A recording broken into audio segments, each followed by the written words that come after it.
नमस्कार विद्यार्थियों, श्री श्याम कॉलेज की ऑनलाइन क्लासेस में आपका स्वागत है। इस क्लास में हम बीए बीएड फोर्थ ईयर के लिए भौगोलिक चिंतन का इतिहास पढ़ रहे हैं। इसका यह 16वां भाग है। भौगोलिक चिंतन के इतिहास में हम पढ़ रहे थे मात्रात्मक क्रांति।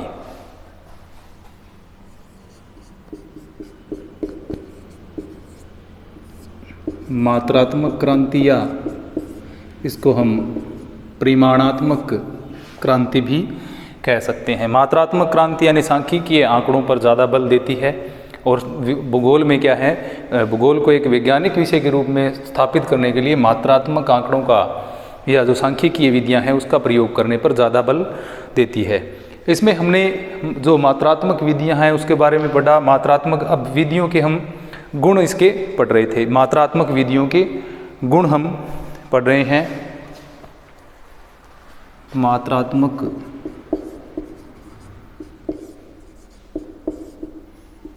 विधियों के गुण। मात्रात्मक विधियों के गुणों में हमने पढ़ा था कि मात्रात्मक विधियां जो हैं वो अनुभाविक प्रेक्षण पर आधारित होती हैं, तो उनमें आसानी से क्या है, उनका जो परीक्षण है वो किया जा सकता है। यानी किसी क्षेत्र विशेष में जाकर के हम मात्रात्मक जो आंकड़े हैं यानी प्राथमिक आंकड़ों को एकत्रित करते हैं और जो अनुभाविक प्रेक्षण पर आधारित होने के कारण क्या है, इनका आसानी से क्या किया जा सकता है, सत्यापन किया जा सकता है।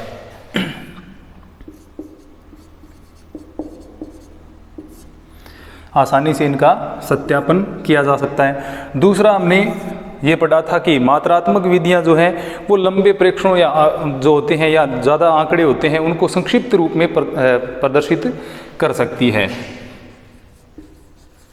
लंबे प्रेक्षणों को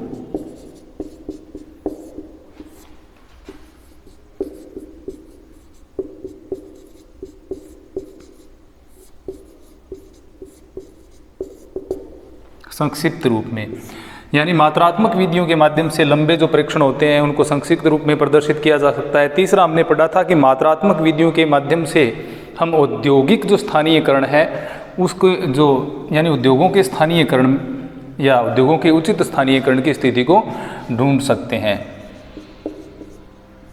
औद्योगिक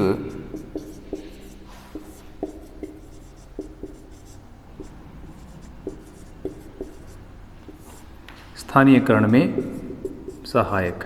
इसके अलावा हमने पढ़ा था इसी में कि यह क्या कृषि के स्थानीयकरण या कृषि पेटियों के या कृषि क्षेत्रों के निर्धारण के लिए भी उपयुक्त है। यानी कृषि सोपान या भूमि उपयोग की जो गहनता है उसके सोपान निर्धारित करने में भी मात्रात्मक विधियां उपयोगी होती हैं।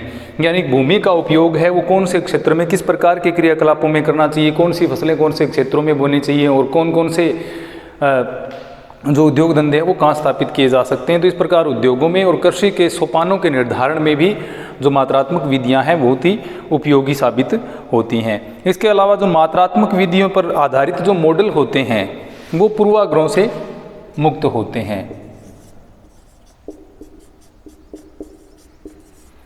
मात्रात्मक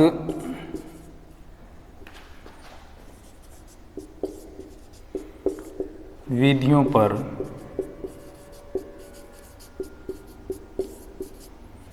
आधारित मॉडल एवं सिद्धांत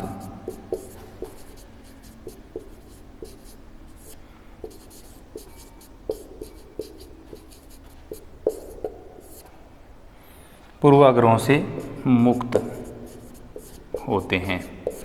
यानी मात्रात्मक विधियां हैं उनके ऊपर आधारित कोई भी सिद्धांत है या मॉडल जो है वो पक्षपात से क्या होता है, पूर्वाग्रह से वह मुक्त होता है, पक्षपात से वह मुक्त होता है, जिससे क्या एक सामान्य नियम या सामान्य सिद्धांत का निर्माण करना क्या हो जाता है, आसान होता है। पूर्वाग्रहों से मुक्त होता है, पक्षपात से मुक्त।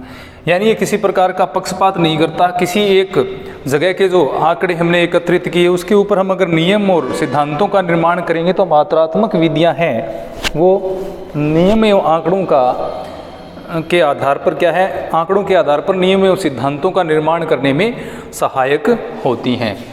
तो यह पक्षपात से रहित है, नियमों के निर्माण में सहायक। अगर हम किसी क्षेत्र विशेष के आंकड़े एकत्रित करते हैं, वहाँ की औद्योगिक क्रियाओं से संबंधित या कृषि क्रियाओं से संबंधित या जनसंख्या संबंधित या जलवायु से संबंधित हम आंकड़े अगर किसी क्षेत्र विशेष के एकत्रित करते हैं, तो उससे हम यह निश्चित कर सकते हैं कि उस क्षेत्र विशेष की जलवायु है उसमें भविष्य में कौन से परिवर्तन होने की संभावना है और भूतकाल में उसमें कौन कौन से परिवर्तन हुए होंगे, इसके बारे में क्या अनुमान भी लगाया जाना आसान हो जाता है। तो आंकड़े पर जो आधारित मॉडल एवं सिद्धांत होते हैं वो पूर्वाग्रहों में पक्षपात से रहित होते हैं, यानी इनको केवल कल्पना मात्र न मान करके कुछ वैज्ञानिक स्वरूप इनको प्राप्त हो जाता है। अब जो विधियां होती हैं मात्रात्मक, उनसे क्या है ऐसे ढांचे भी तैयार किए जा सकते हैं जिनसे क्या है सैद्धांतिक वक्तव्य है वो दिए जा सकें।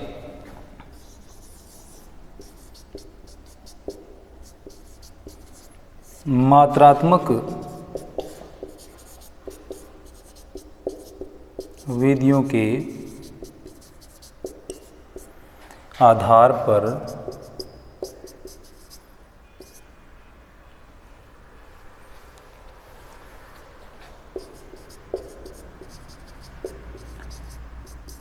सैद्धांतिक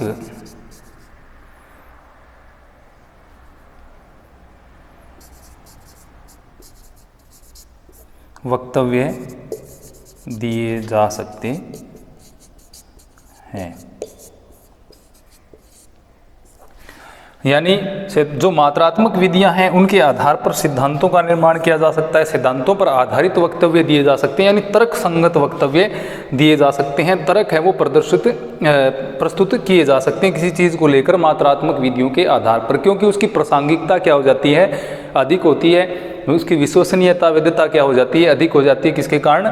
मात्रात्मक विधियों के कारण। यानी आंकड़ों पर आधारित अगर हम वर्णन करेंगे तो वह ज़्यादा वैध माना जाएगा, उसको ज़्यादा वैज्ञानिक माना जाता है। तो मात्रात्मक विधियों का सत्यापन आसानी से किया जा सकता है। जो लंबे प्रेक्षण है उनको संक्षिप्त रूप में दिखा सकते हैं। उद्योगों की स्थितियों के स्थानीयकरण में सहायक है, कृषि सोपानों के निर्धारण में सहायक है। मात्रात्मक जो विधियाँ होती हैं उनके आधार पर मॉडल एवं सिद्धांतों का निर्माण किया जा सकता है। कुछ सैद्धांतिक वक्तव्य भी इन पर आधारित है वो प्रस्तुत किए जा सकते हैं। तो ये मात्रात्मक विधियों के 5 गुण हो गए। इसके अतिरिक्त क्या है, मात्रात्मक विधियाँ हैं वो जो आंकड़े उनसे हमें प्राप्त होते हैं वो किस काम में आ सकते हैं? मात्रात्मक विधियों से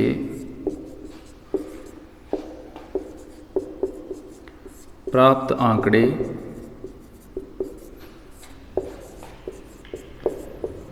पूर्वानुमान,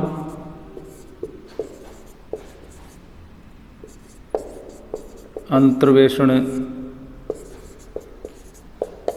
आदि में सहायक होते हैं। जैसे मैंने अभी बताया कि जो आंकड़े हैं उनके आधार पर हम क्या भविष्यवाणी कर सकते हैं, अर्थात किसी भी चीज़ के बारे में, जनसंख्या वृद्धि है या उद्योगों की स्थिति है या कृषि संबंधी जो भी नियम है उनके हम पूर्वानुमान लगा सकते हैं।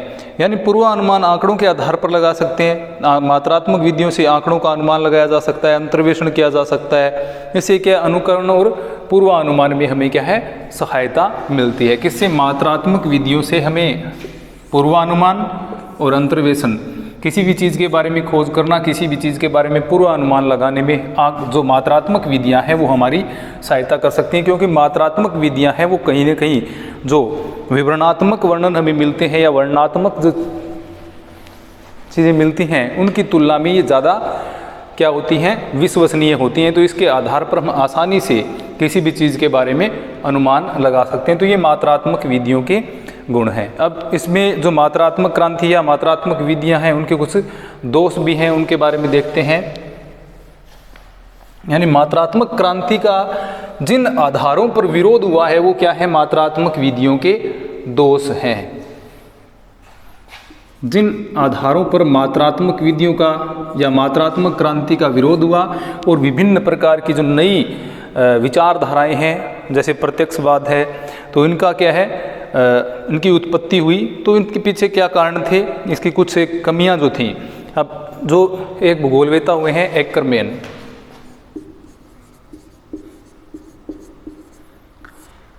इनका मानना था कि जो मात्रात्मक क्रांति है उसका प्रारंभ 1940 में शुरू हो गया था, यानी 1940 में इसका प्रारंभ हुआ।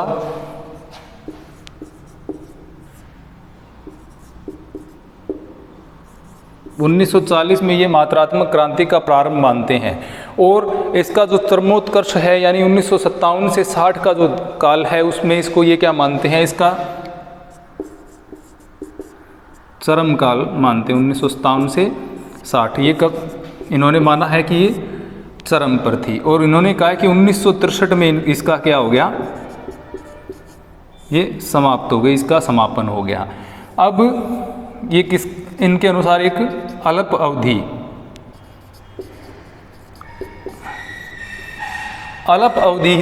मात्रात्मक क्रांति का काल कैसा था, एक अल्पायु थी, अल्प अवधि थी, क्योंकि इन्होंने इसमें कुछ दोष माने, और इन्होंने दोष कौन से बनाए, जो बताए हैं वो कौन से हैं। नंबर 1, मानव एवं पर्यावरण के मध्य जो अंतर संबंध है उनकी क्या करता है, ये अनदेखी करता है, यानी मानव एवं पर्यावरण के संबंधों की जो अनदेखी करता है, जिससे क्या हो जाता है, मानव और पर्यावरण के जो संबंध है उनको समाप्त कर देता है। मानव एवं पर्यावरण के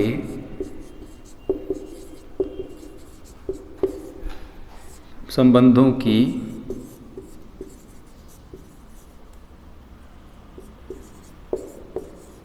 अनदेखी, यानी मात्रात्मक जो क्रांति है वो मानव एवं पर्यावरण के जो संबंध है उनकी अनदेखी करता है। अतः क्या होगा, इससे भूगोल में जो समस्याएं हैं उनको पूर्णतः नहीं सुलझाया जा सकेगा। मानव एवं पर्यावरण के संबंधों की अनदेखी करता है, जिससे भूगोल की समस्याओं को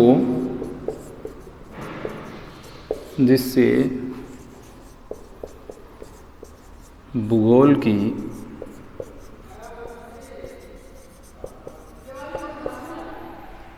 समस्याओं को पूर्णतः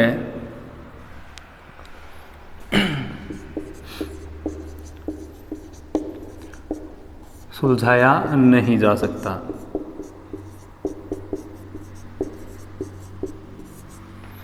यानी मात्रात्मक क्रांति जो है वो मानव एवं पर्यावरण के जो संबंध हैं उनकी अनदेखी करती है, क्योंकि मानव एवं पर्यावरण में कुछ संबंध पाए जाते हैं, और मानव एवं पर्यावरण के संबंधों की अनदेखी करके हम भूगोल का अध्ययन नहीं कर सकते, क्योंकि मानव है वो पर्यावरण द्वारा पूर्णतः प्रभावित होता है, और पर्यावरण भी मानव द्वारा है वह प्रभावित होता है। तो इस तरह क्या है, एक दूसरे को ये दोनों प्रभावित करते हैं, तो इनके संबंधों की जो अनदेखी है वह नहीं हो सकती, क्योंकि संबंधों की अगर हम अनदेखी करेंगे तो इससे जो भूगोल का अध्ययन है वो सुचारू रूप से नहीं किया जा सकता, और भूगोल की अनेक समस्याओं को भी का भी समाधान नहीं किया जा सकता।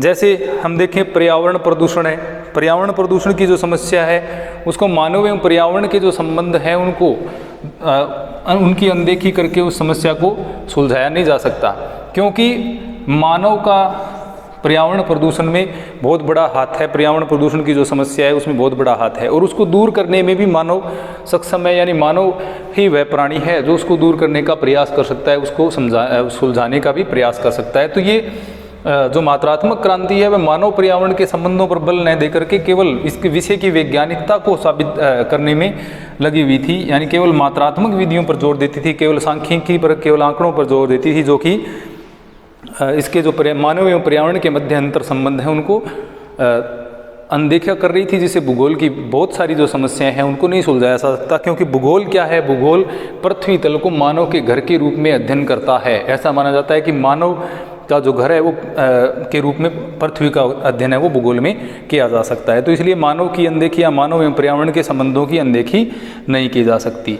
अब इसके अलावा भूगोल सामाजिक विज्ञान है, और जो सामाजिक मान्यताएं होती हैं उनको सांख्यिकीय सूत्रों में बांधना कठिन होता है। भूगोल क्या है,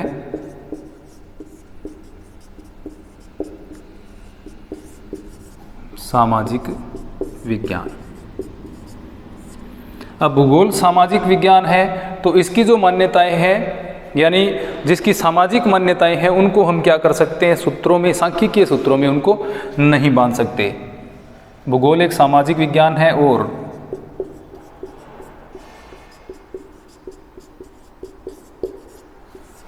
सामाजिक मान्यताओं को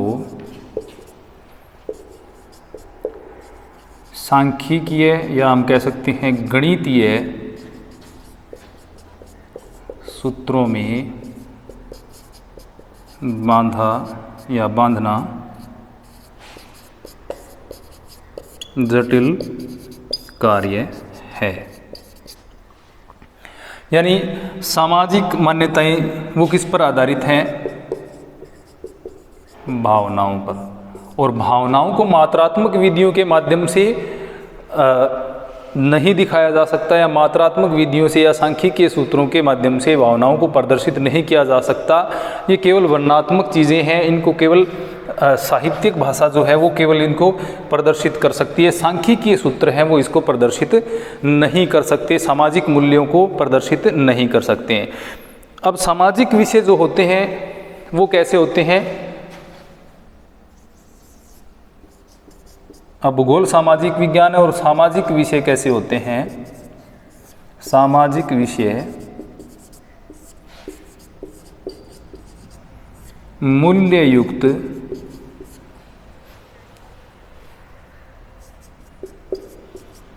होते हैं। अब सामाजिक विषयों के कुछ मूल्य होते हैं, यानी सामाजिक मूल्य होते हैं इनको कोई सांख्यिकीय सूत्रों के माध्यम से प्रदर्शित नहीं किया जा सकता। तो सामाजिक जो सांस्कृतिक मूल्य हैं उनकी उपेक्षा करके सांख्यिकीय विधियों का प्रयोग नहीं किया जा सकता। सामाजिक सांस्कृतिक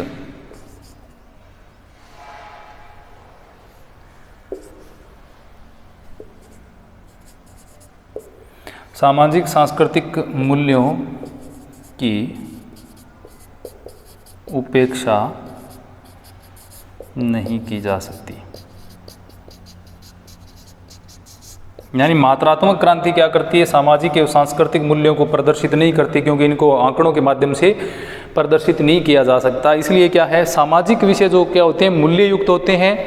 और मूल्य युक्त जो या मूल्यों से मुक्त है वो निरपेक्ष अध्ययन, यानी मूल्यों को छोड़ करके सीधा अध्ययन है वो सामाजिक या सांस्कृतिक मूल्यों की उपेक्षा नहीं की जा सकती। केवल ज्यामितीय विधियों से या भूविन्यास का अध्ययन करने से भूगोल का अध्ययन नहीं हो सकता, क्योंकि ये एक सामाजिक विषय है और इसमें सामाजिक मूल्य होते हैं, और उन सामाजिक मूल्यों का अध्ययन है वो मात्रात्मक विधियों के माध्यम से नहीं किया जा सकता। तो ये इस प्रकार ये मात्रात्मक क्रांति का तीसरा दोष हो गया। अब नेक्स्ट देखें तो इन विधियों के माध्यम से क्या है, जो स्थानिक विज्ञान है उसको, यानी गणितीय स्थितियां ज़्यादा आ गई।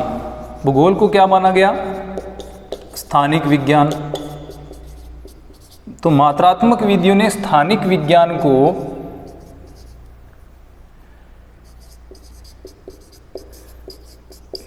ज्यामितीय विज्ञान बना दिया। यानी मात्रात्मक जो विधियां हैं वो आंकड़ों पर आधारित है, तो उन्होंने क्या कर दिया, इसको ज्यामितीय भाषा प्रदान कर दी, ज्यामितीय जो इसको स्वरूप प्रदान कर दिया, यानी ज्यामितीय विज्ञान इसको बना दिया स्थानिक विज्ञान से।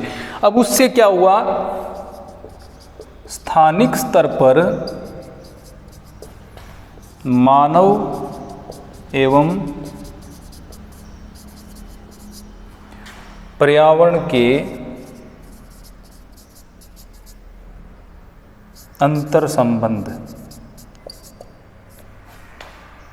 संबंधों का अध्ययन नहीं किया जा सकता। अब ये क्या कहता है कि इन्होंने स्थानिक विज्ञान, यानी भूगोल क्या है, स्थान विशेष का विज्ञान है, यानी स्थान विशेष के बारे में जानकारी प्रदान करता है, वहाँ के लोगों के पर्यावरण के साथ संबंध और पर्यावरण के उन लोगों के साथ जो संबंध है उनके बारे में ये जानकारी प्रदान करता है। तो आंकड़े जो थे, मात्रात्मक विधियां जो थी, उन्होंने क्या किया, इनको ज्यामितीय विज्ञान में बदल दिया। अब स्थानिक ज्यामितीय विज्ञान यानी ज्यामितीय विधियों से स्थानिक या भूविन्यास का जो वर्णन है वो किया जाने लगा, जिससे क्या हुआ, स्थानिक स्तर पर जो मानव एवं पर्यावरण के मध्य जो संबंध होते हैं या अंतर संबंध होते हैं उनको क्या कर दिया इसने, भुला दिया। अंतर संबंधों को स्पष्ट नहीं किया जा सकता इससे कि कितना मानव पर्यावरण पर निर्भर है और किस प्रकार वह पर्यावरण को प्रभावित करता है।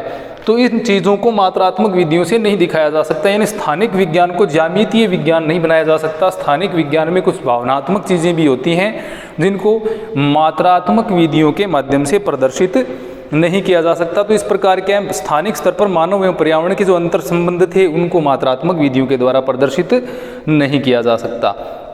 इसके अतिरिक्त जो मात्रात्मक विधियां हैं उनको जो लागू करने के लिए विश्वसनीय आंकड़ों की आवश्यकता होती है। अब विश्वसनीय आंकड़े प्राप्त करने के लिए जो आंकड़े एकत्रित करने वाले व्यक्ति हैं वो शिक्षित होने चाहिए, उनको पर्याप्त उस विषय में जानकारी प्राप्त होनी चाहिए, उनका प्रशिक्षण भी उस विषय में होना आवश्यक है।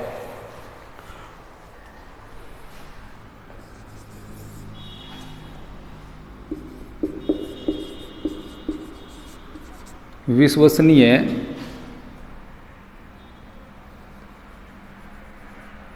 यानी जो मात्रात्मक विधियां होती हैं उसके लिए विश्वसनीय आंकड़ों की आवश्यकता होती है।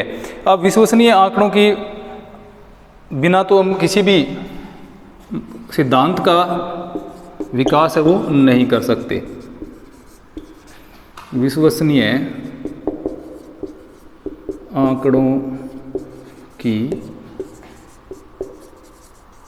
आवश्यकता, तो मात्रात्मक जो विधियां होती हैं उनके लिए विश्वसनीय आंकड़ों की आवश्यकता होती है, क्योंकि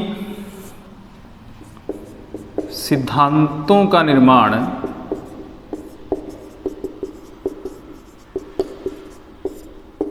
विश्वसनीय आंकड़ों पर ही आधारित हो सकता है। यानी किसी नियम में सिद्धांत का निर्माण हमें करना है तो विश्वसनीय आंकड़ों की हमें आवश्यकता होगी। अब विश्वसनीय आंकड़े क्या है, केवल कहाँ प्राप्त होते हैं, जहाँ पर उच्च शिक्षा प्राप्त या शिक्षित अनुभवी व्यक्ति होंगे वहाँ पर क्या है, हमें विश्वसनीय आंकड़े हैं वो प्राप्त होंगे।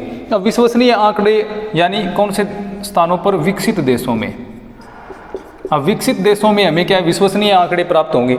विकासशील देशों में आंकड़ों की जो विश्वसनीयता है उसके ऊपर प्रश्न चिन्ह लग जाता है।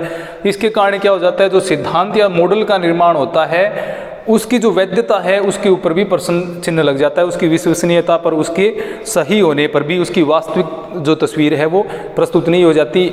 यानी इससे क्या हो सकता है, किसी भी क्षेत्र विशेष के जो आंकड़े विश्वसनीय अगर नहीं है तो उससे क्या होगा, उस सिद्धांत से, उस भौगोलिक परिप्रेक्ष्य में एक गलत जो सिद्धांत का निर्माण हो सकता है, उसकी गलत तस्वीर है वो प्रस्तुत हो सकती है। तो इस प्रकार के आंकड़े केवल कैसे होने चाहिए, विश्वसनीय होने चाहिए, जिसके आधार पर क्या है सिद्धांतों का निर्माण किया जा सके। तो ये भी इसकी एक बड़ी समस्या है कि विकसित देशों में तो आंकड़े हो सकते हैं विश्वसनीय हों, लेकिन विकासशील देशों में, अधिक जनसंख्या वाले देशों में जैसे भारत है, तो यहाँ पर क्या है, आंकड़े एकत्रित करना और विश्वसनीय आंकड़े एकत्रित करना एक बहुत बड़ी समस्या बन जाती है। इसके अलावा हम देखें कि जो मात्रात्मक विधियाँ हैं उनमें यह माना जाता है, उसने क्या माना है, मात्रात्मक जो क्रांति वो मानती है कि मानव है वो सदैव आर्थिक निर्णय लेता है, यानी आर्थिक आधार पर ही उसके निर्णय लिए जाते हैं। आर्थिक अधिकतम लाभ के लिए वो क्या करता है, प्रयास करता रहता है। अधिकतम लाभ के लिए निर्णय। अब मात्रात्मक क्रांति में ये माना जाता है कि मनुष्य वो अधिकतम लाभ के लिए निर्णय लेता है। जैसे औद्योगिक स्थानीयकरण को हम देखें तो उसमें अधिकतम लाभ वाले स्थान पर उद्योगों के स्थानीयकरण की बात की गई है, लेकिन सदैव ऐसा नहीं होता, क्योंकि वह तर्कसंगत निर्णय सदैव नहीं करता है। मनुष्य अपने आर्थिक क्रियाकलापों के जो निर्णय है, बहुत बार ऐसा होता है कि वह भावनात्मक संवेग पर आधारित भी अपने निर्णय लेता है। जैसे अपने क्षेत्र विशेष को न छोड़ना, और उस पर क्या है, अगर कृषि कर पा रहे हैं तो कृषि ही करना, उद्योग धंधों में न जा करके। तो इस प्रकार के वह भावनात्मक रूप से भी प्रेरित होता है, यानी वह संतोषप्रद निर्णय भी लेता है, न कि केवल आर्थिक दृष्टि से। कुछ ऐसे निर्णय भी होते हैं जो उसको आत्मिक संतोष प्रदान करते हैं, ऐसे निर्णय भी उसके द्वारा लिए जाते हैं, ना कि केवल सदैव आर्थिक आधार पर ही उसके द्वारा निर्णय लिए जाते हों। अब जैसे किसी बिजनेस को स्टार्ट करने के लिए अपने जो पैतृक संपत्ति है या ज़मीन वगैरह जो होती है उसको न बेचना, ये एक भावनात्मक उसका लगाव है उसके साथ, क्योंकि वह उस अपने पूर्वजों की जो निशानी है या पूर्वजों के द्वारा जो संपत्ति उसको दी गई वो उसको सुरक्षित रखना चाहता है, उसको बेच करके वह किसी बिजनेस या किसी और चीज़ में नहीं जाना चाहता। तो भावनात्मक निर्णय भी उसके होते हैं, केवल सदैव उसके निर्णय है वो आर्थिक आधार पर या आर्थिक लाभ को देखते हुए ही नहीं होते। इसके अतिरिक्त मात्रात्मक विधियों की एक समस्या ये भी है कि इसके लिए, इनके उपयोग के लिए उच्च कोटि के ज्ञान की आवश्यकता होती है। यानी मात्रात्मक विधियों का जो प्रयोग है उसको करने के लिए उच्च कोटि के गणितीय ज्ञान की आवश्यकता होती है। मात्रात्मक विधियों का उपयोग तभी किया जा सकता है जब हमें गणितीय विधियां या गणित का अच्छा खासा ज्ञान, और प्रत्येक भूगोलवेत्ता जो होता है उसको, यानी अधिकांश जो छात्र हैं या शिक्षक हैं भूगोल के, उनका जो गणितीय विधियों में ज़्यादा पकड़ उनकी नहीं होती, तो यहाँ पर मात्रात्मक विधियाँ हैं उनके लिए समस्या उत्पन्न कर सकती हैं।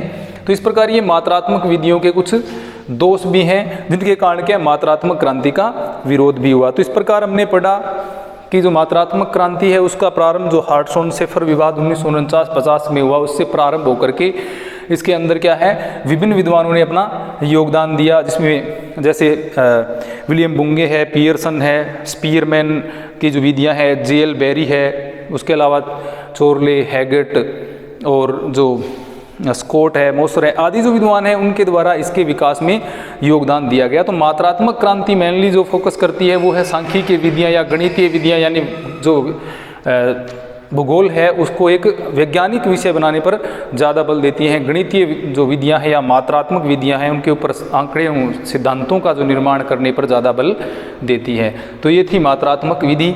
अब अगले वीडियो में हम एक नए अध्याय के साथ पुनः उपस्थित होंगे। धन्यवाद।